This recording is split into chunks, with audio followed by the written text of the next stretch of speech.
everyone. Welcome to the Bible by the Week. We are in week 4, which means that we, this past week, covered Genesis, chapters 25 through 42. These are some of my favorite stories in the Bible about really dysfunctional families, the descendants of Abraham. Before I get to that, though, a couple questions just following up on last week's session. We were finishing up with Job, and one person asked a couple of questions. One was when God talks about does Job know the storehouses where the rain and the snow are stored? Did Job really think that there were storehouses somewhere up in the heavens where the rain and snow were? I don't think so. Certainly some primitive people probably did. But remember that Job is an epic poem, and so it uses poetic language. It expresses things in metaphor and so on. You might think of it this way. We know that the earth rotates, and that's what causes what we call the sunrise and the sunset. But we still say that the sun is coming up and that the sun is going down, even though we know that's not the case. What's happening is the earth is rotating, with the exception of a few flat earthers. We all know this.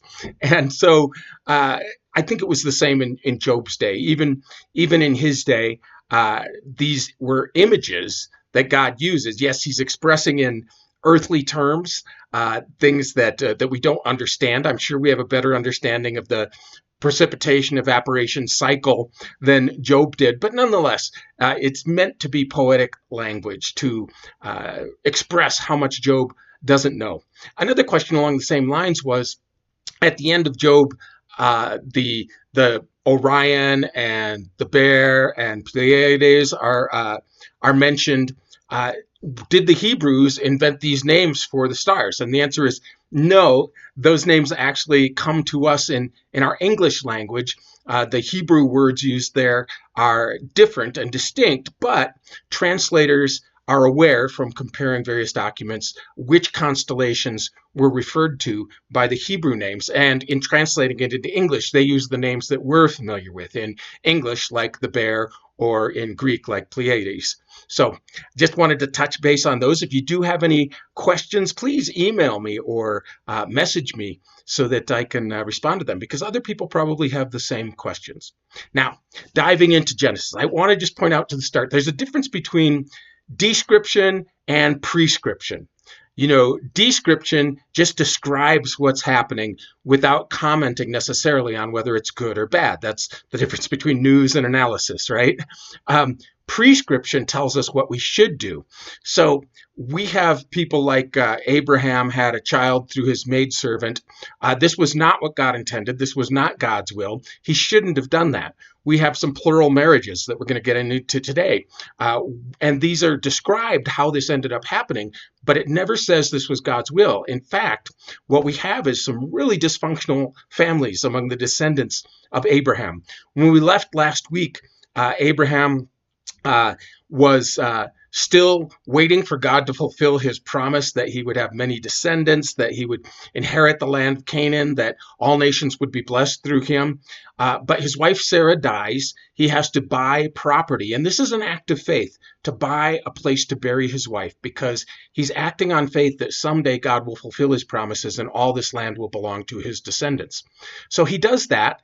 And we also ended with the story of how Isaac, his son, doesn't have a wife, and he doesn't want Isaac to take a wife from the surrounding Canaanites because they are all pantheists. They worship many gods. He wants a wife from among his relatives, which was very common among ancient people. So he sends his servant back to the vicinity of I think, where his family is from. The servant prays to God, even though the servant is going to inherit all that Abraham has if he's not successful and doesn't find a wife for his son. Nonetheless, he finds a wife. They fall in love. Isaac and Rebekah are married, and that's where we left off last week.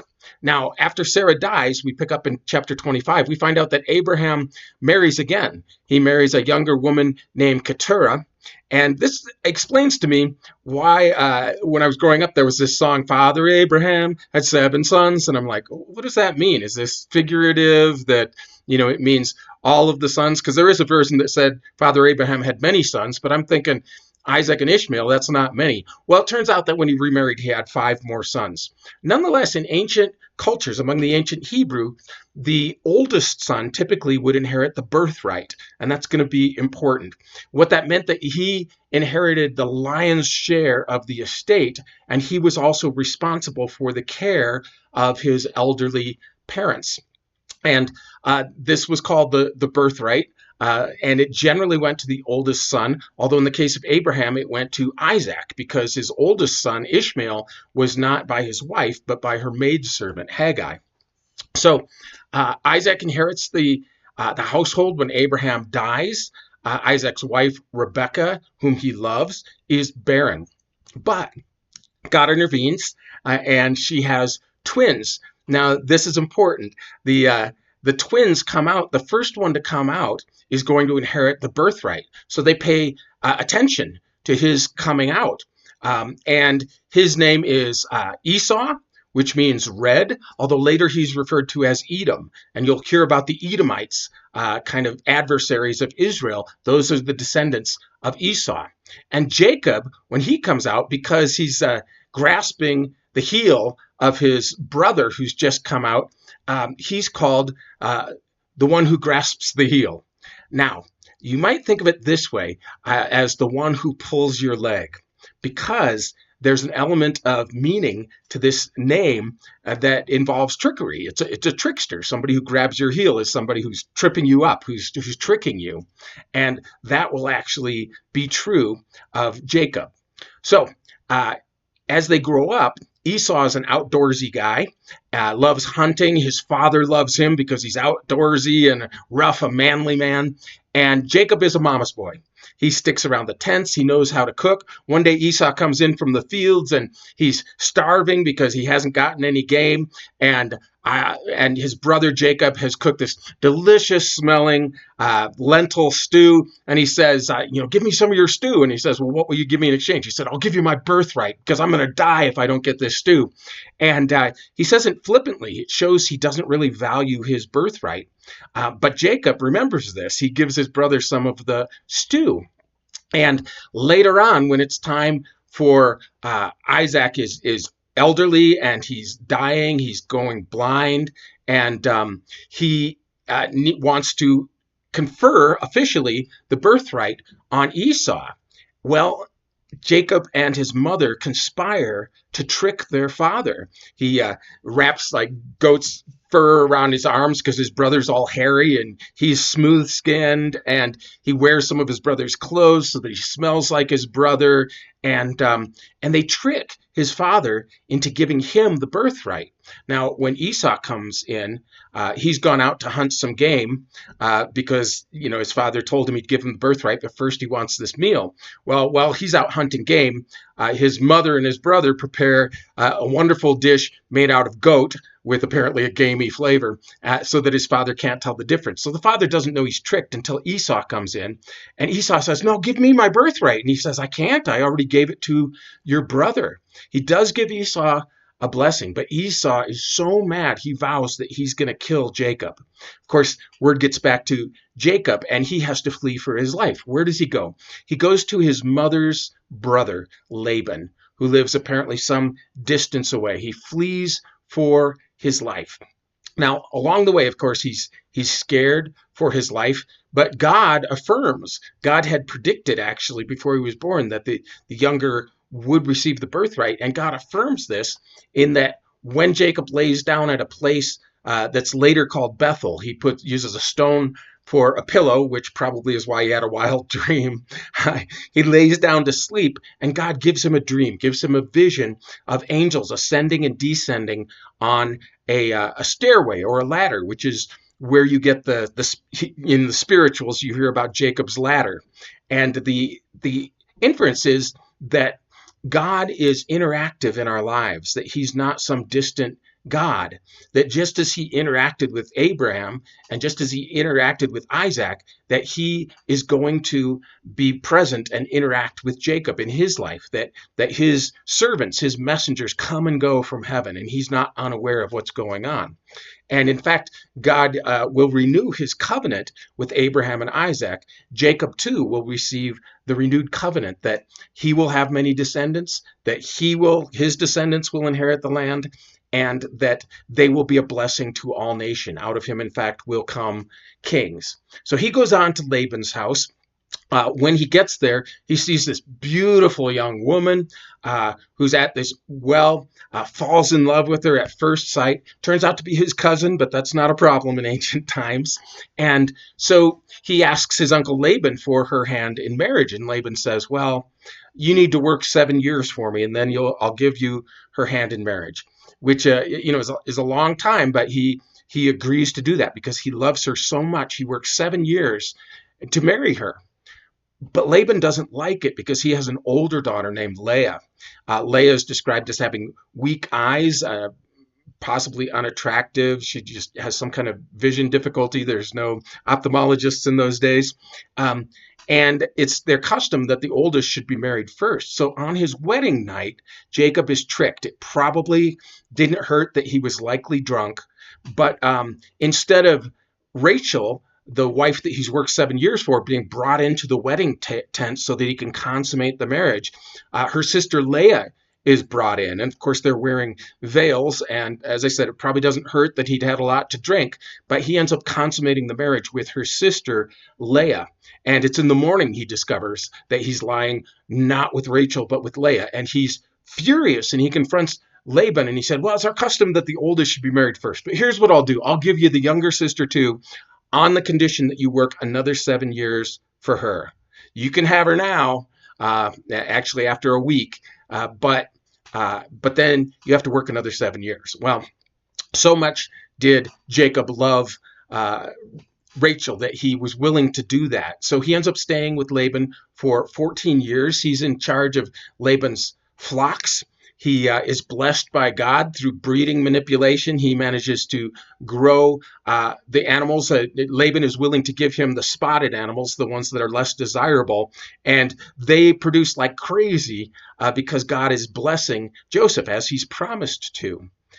So this goes on for another 7 years. Finally, he's reached the end of his servitude to Laban, and he wants to move away. Now, in the meantime, of course, Leah and Rachel are both anxious to have children, and they share conjugal rights. But Rachel, the one that Jacob loves and intended to marry, is at first barren, whereas Leah becomes pregnant and gives to Jacob's sons. And there are daughters along the way, by the way. They're just not named because of the patriarchy. So one of them is. I'll get to that later. So what happens is that Rachel gives her maidservant as a substitute for herself. Remember, this is what Hagar did, and she has children for Rachel that are counted as Rachel's, and then Leah gives her maidservant to Jacob, and she has children, which gives more for Leah. And there's this breeding war between the two of them until finally Rachel has a son named Joseph. And this, of course, becomes immediately Jacob's favorite son, even though he's the youngest, because this is the son of the wife that he wanted to marry. And this causes all sorts of problems. As I said, this is descriptive. It's not prescriptive. God didn't tell them to do this. He never said it was okay to have more than one wife, but this was the local custom. And because God had promised to bless Abraham and Isaac and Jacob, these children will be blessed. In fact, out of this breeding war will come what are called the 12 tribes of Israel, from the 12 sons that are born to Jacob. So they have these children. 11 of them are sons at this point. They decide that they're going to leave Laban. They kind of sneak off because they know Laban's not going to be happy about it, and he's a kind of tricky guy too. Rachel ends up stealing the household gods from Laban, which tells us that Rachel was not a devotee, a devout follower of the true God, at least not at this point in her life. She felt that to protect herself, she should have these household little idol statues, which were valuable in those days, and archaeologists dig up a lot of these things.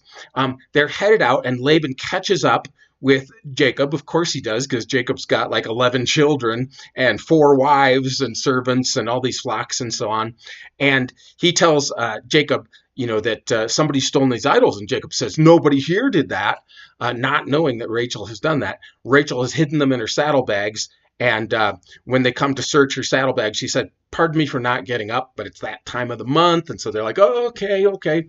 So Laban doesn't find these idols. And as a result, he makes a peace treaty with Jacob. Now, it's interesting because I've seen this misquoted.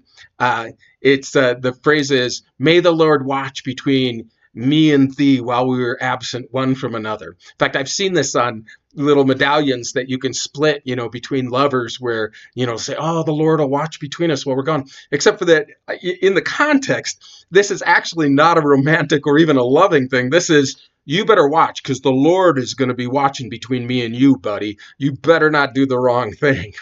And that's actually what that passage means. So if you ever see it in a Christian bookstore, you're going to want to look up the context to that. So anyway, Jacob does get away. He's worried because he's going back to the territory where Esau is. And even though it's been, 15 years or so, Esau had, the last time he saw him, sworn that he would kill him. So he sets aside, when they're going to cross the Jabbok, this river, a kind of a dry river, that night before, he's been sending ahead gifts to his brother, flocks and herds as gifts to soften up his brother. And he even sends, this is his kind of thing, he even sends his wife and his children ahead of him to try and soften his brother and play on his empathy. Interestingly enough, there's this really mysterious time the night before he leaves. I mentioned last week that frequently when God appears in the Old Testament, people don't recognize him at first. And he appears in human form. Remember the visitors who came to visit Abraham, and Abraham was entertaining them. And it's only at the end of the story that Abraham really realizes it's the Lord who's visiting him.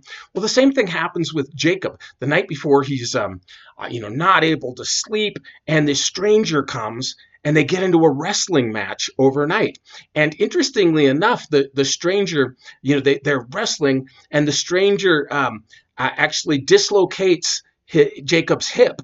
And so what's ironic about that, and probably humorous, is that the one whose name means he who pulls the leg actually has his leg pulled by God, and it turns out that it is the Lord there. We find out at the end of the story, and the Lord gives him a new name. Now, throughout the scriptures, giving a person a new name means that they belong to you, means that you really know them. It's usually a more appropriate name. The new name he's given is the name Israel, meaning he wrestles with God. Very appropriate name, because Jacob and his descendants will wrestle with God throughout their history. And he literally wrestled with God at the Jabbok, which is, again, there's play on words there. And so from then on, he's known as Israel, and his children are the children of Israel. And interestingly enough, to this day, Jewish people won't eat a certain tendon from the hips of animals, because that's the tendon that it's thought was messed up when God wrestled with Israel. So anyway, he goes on the next day, meets his brother. Esau seems to have forgiven completely. He greets his brother, says, be sure to settle next to me, my men, because Esau has, troops and has built his wealth as well. My men will protect you and so on. And Jacob says, oh, yeah, we'll have to do that. We'll have to get together sometime. And then he buys land a long way away from where Esau has settled. Clearly, he doesn't trust Esau. But, these stories are all about God's people learning about the character of the true God and learning that they can actually trust him. So we go on down the road, and they have not settled permanently, but Jacob has found a place to settle. He has a daughter named Dinah who's out one day, and a prince from a local tribe, Shechem, actually falls in love with her and rapes her. And this, of course, is a terrible offense, but this is where Jacob wants to settle. And so he confers with the family, and they decide that they will ask the men of Shechem to marry into their family. But here's the thing: they have to worship the true God, which means they have to be circumcised as the Jewish men are, which seems like a hard sell, and I think it was. But Shechem says to his companions and to the men of the city, look, these guys are wealthy. We should intermarry with them, get some fresh blood, share in their wealth. So all the men of the city agree to be circumcised. And then, while they are incapacitated, two of Jacob's sons go out, Levi and Simeon, I think. They go out and they slaughter by the sword all the men of the city. Again, they're trying to get justice. They're trying to get whatever they want by their own wits, by their own trickiness. And interestingly enough, Jacob, Israel, tells them that they become a stench to their neighbors. Of course, who's going to trust them now? All the neighbors are going to kind of hate them because they did this to the men of Shechem. It's an interesting thing that, I heard a sociologist once talk about their two common cultures in the world. One's called an honor culture. In an honor culture, everything is about defending your family's honor, and you're just duty bound to attack other people that have attacked you. And that's what Levi and Simeon did, right? They're still in an honor culture, but Christianity has moved from that into what's called an integrity culture. Jesus recognizes even Samaritans because he taught an integrity culture. That is, that every person has value, has human worth, and that you don't go out and slaughter your neighbors because they have attacked your family. Now, we are still in the throes of that. We are divided as a country, among other things, between people who live by an honor culture, and that's what most of our summer movies are about, right? The protagonist, gets done to, there's injustice, there's violence, and that somehow justifies doing incredible violence to their enemies, often over the top kind of violence.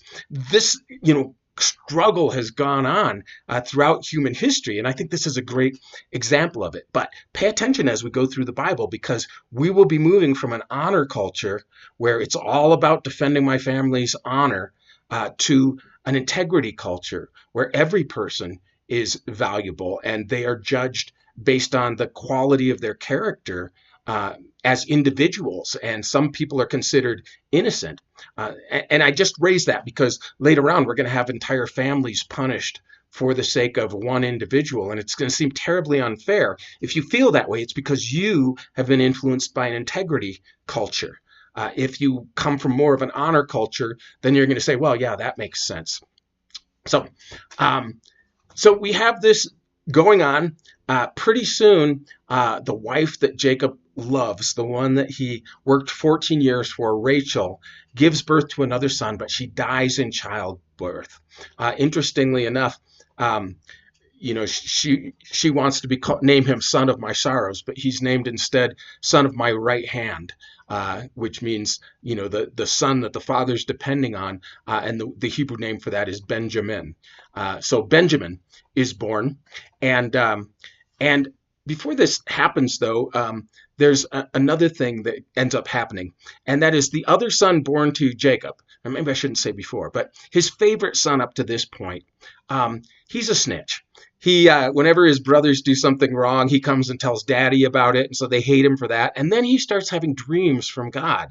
And in his dreams, the sun and the moon and 10 stars, meaning his father and mother and 10 brothers, all bow down to him. And they're out harvesting, and their sheaves of wheat bow down to his sheaf.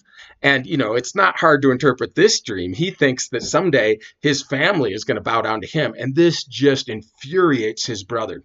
So one day when he's sent out to check on them and they're way far away from their home, the brothers say, now's our chance. Let's get rid of Joseph. Let's kill him.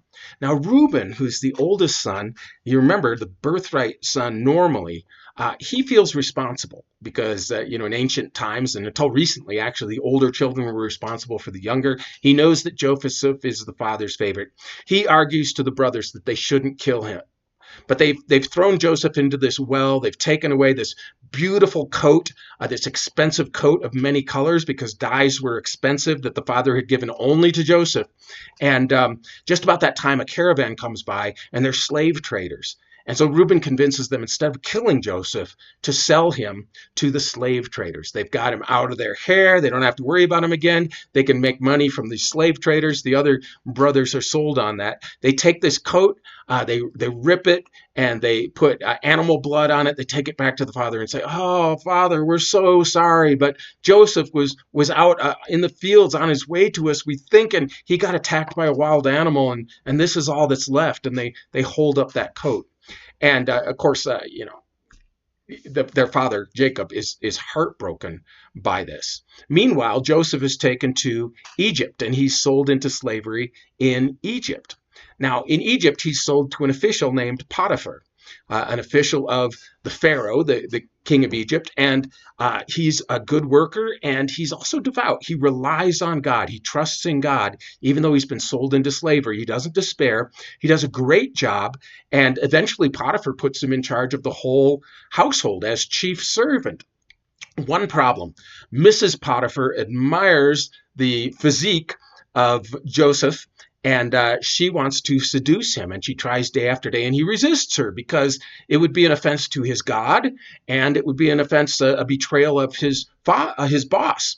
And so she finally can't stand the rejection, and so she frames him. She, grabs his cloak, and he runs off. And then when Potiphar comes home, she tells him, "That servant Joseph tried to attack me. He tried to rape me. And here's his cloak to prove it." And Potiphar, of course, you can tell is heartbroken, but he has no choice but to take his best servant and put him in prison for this. Now, interestingly enough, he doesn't put him in the common slave prison. He puts him in the royal prison, where members of the Pharaoh's household are imprisoned. And even there in prison, Joseph relies on God. And as a sign of that, God gives him the ability to interpret dreams. Well, there are two officials of Pharaoh who know about this because they have both had dreams. One is the royal baker, who's been imprisoned. We don't know why. The other is the royal cupbearer. You say, what's a cupbearer? It's the person who's the head of the Pharaoh's security. He's the cupbearer because before the Pharaoh drinks, he takes a drink to see if the drink is poisoned. And after a period of time, if he's still hearty and hale, then the Pharaoh will drink. So these are very close positions to the Pharaoh, and Joseph interprets their dreams to mean that the baker is actually going to be executed soon by the Pharaoh, but the cupbearer will be exonerated, will be out of prison. And Joseph says, "Listen, when you're in the Pharaoh's presence, could you please tell him about me, that I'm unjustly imprisoned, and see what you can do to get me out?" Cupbearer says, "Oh, of course," and then totally forgets about that. Until the Pharaoh has a series of dreams that are so vivid and repeated that they're totally disturbing to him about, 7 fat, healthy cows that get swallowed up by 7 super skinny, skeletal cows, and 7 stalks of grain that are beautiful, and then these, dry stalks of grain that have no wheat on them, totally obliterate them. And nobody can interpret this, none of the Pharaoh's advisors, his magicians.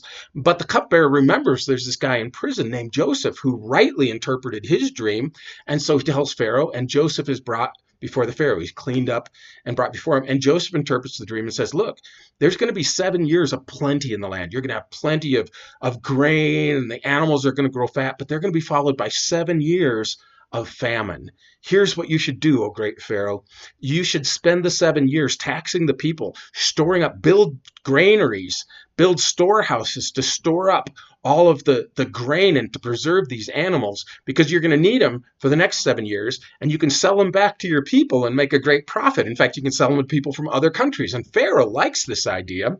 And as a result, Joseph goes from being in prison to being the number 2 guy in Israel in Egypt, like the vice pharaoh, and he accomplishes his will. There are 7 bonus years where they store up a whole bunch of grain, and then a famine hits, and they gradually start selling the grain to their own people and to people from other countries. Well, guess who else is suffering from the same famine? Turns out that Joseph's family is, and they hear that there's grain in Egypt. So Jacob sends his 10 sons minus Benjamin, because Benjamin is the only remaining son of the wife that he loved, Rachel. He sends his 10 older sons to Egypt to buy grain. And when they get there, guess who's in charge of selling grain and greeting foreign dignitaries? It's Joseph, except you might be aware that Hebrew customs, as far as, retaining your beard and so on, and desert dress and so on, are very different from Egyptian customs, in which case they're clean shaven, they wear makeup, including the men, they're, bare chested, they wear headdresses, they're wearing these, linen cloths. And so his brothers, of course, haven't seen Joseph for a long time. And Joseph, of course, is speaking Egyptian. They have no idea that the guy that they're brought before is actually their missing brother. I mean, it's mind blowing that that could even be a possibility. So Joseph plays along, and that's kind of where we run to the end of our half an hour here. That's kind of where we end up. Is there's going to be a confrontation here between Joseph and his brothers. And to kind of seal the deal, Joseph insists that they come back again, and that they bring their youngest brother, because he's asked all sorts of questions through an interpreter about their family. And he says, as a guarantee, keep one of the brothers here. And Simeon, feeling guilty about selling Joseph into slavery, agrees to be the one who is left in Egypt. And that's kind of where we leave the story today at the end of chapter 42. Some great stories. There's some great meaning that's going to come out in the upcoming readings. I hope that you enjoy them as much as I do, and that the Lord will bless your readings this week.